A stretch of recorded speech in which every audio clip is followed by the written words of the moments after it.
Welcome to our presentation. This will be on PECS implementation in Ellison Preschool. An introduction to the group members. We have Alicia Mari, third semester at Ball State, graduated in December. She currently works as a supervisor at the only ABA center in Lima, Peru. Ashley Miller, that is me, currently in my educational psychology program with a specialization in ABA. I am the clinical director in an early intervention center for children ages 2 through 7 diagnosed with ASD.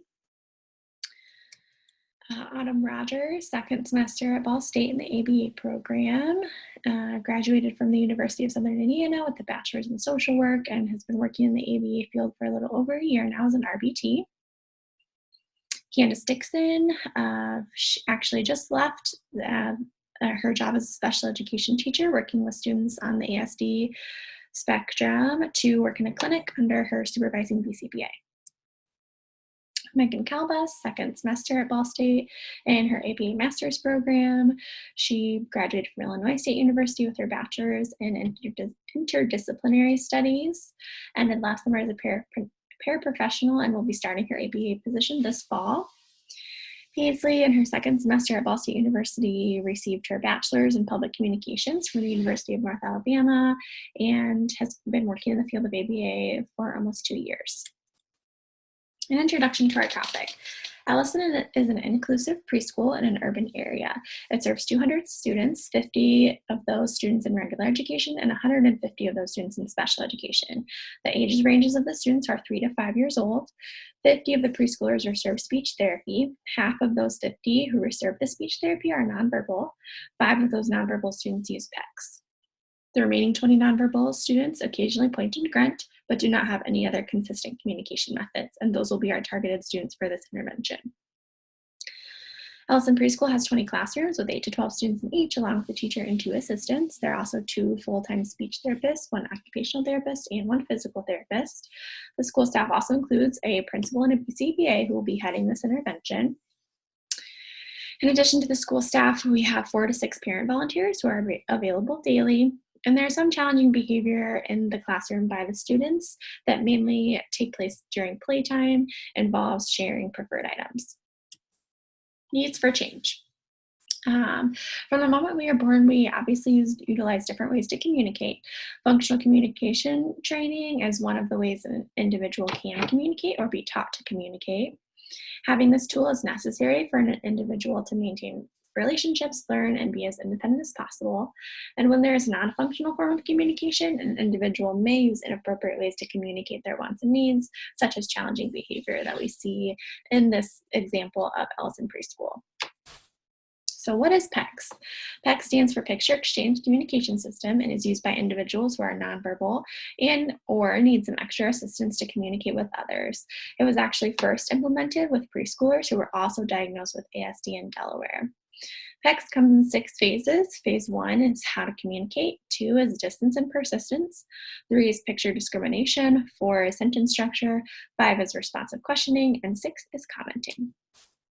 Some background research on PECS was developed in the USA in 1985 by Andy Bondi and Lori Frost.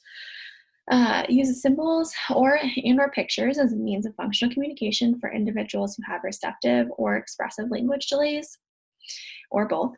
It has been successfully implemented with individuals of all ages all over the world, and it's actually based off of B.F. Skinner's novel Verbal Behavior. The primary goal of PECS is obviously to teach functional communication, and the research supporting the effectiveness of PECS as an evidence-based practice is substantial and continues to grow. How do we implement PECS? First, we need to create materials. We need to laminate a 3x5 index card and add 1 Velcro dot to each side. For this implementation, we will create a food and drink visual. Samples are on the next slide. Put 1 side by side and 1 on the other in order to have either readily available for that first reach, which is then going to determine the target request that you will use for the next few phases. After you create your materials, you just want to follow the phases. collect data. Obviously, this is going to be very important to analyze how effective our intervention is. So in this implementation plan, due to the large number of children involved and the need for simple yet sufficient data, the data collection method is collecting frequency each hour, along with the last prompt level used to initiate and carry out the communicative exchange. Specifically, in this intervention or implementation plan, there will be two choices of request categories, food or drink.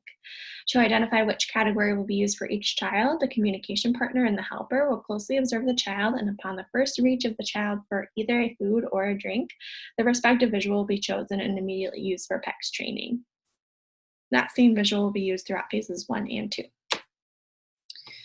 Here we have a model of PECS implementation. The first one is Dr. Joe McCleary explaining how PECS is implemented. And then the second one, which I'm going to show you, is the mother and daughter who use PECS together to communicate.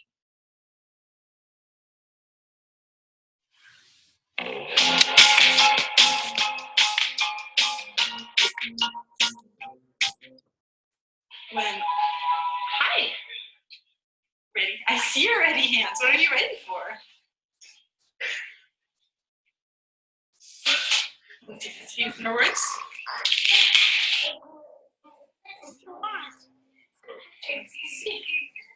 I want oranges.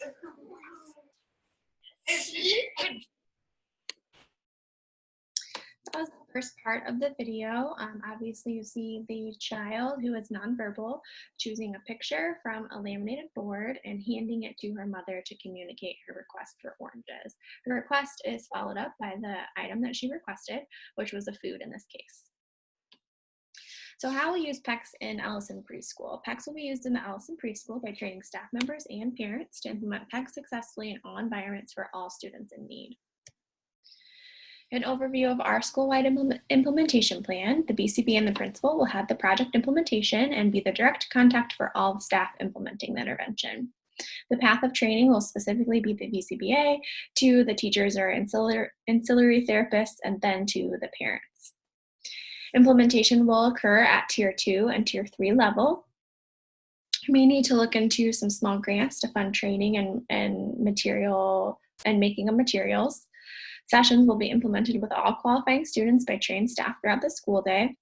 The BCBA will collaborate with the teachers to analyze the data weekly to determine if the intervention is successful and what changes need to be made. And parent involvement is essential for the communication skills to generalize to the home environment. And final steps. When implementing PECS, the team approach is essential to ensure that the student is learning and implementing PECS across all settings. This keeps all parties accountable and will give structure that is easy for everyone to understand what they are responsible for. The student's success is obviously the #1 priority. Generalization of this skill will allow the student to become more independent as they move throughout their world. Communicating at all 3 examples, school, home, and in the community, provides for generalization of this skill.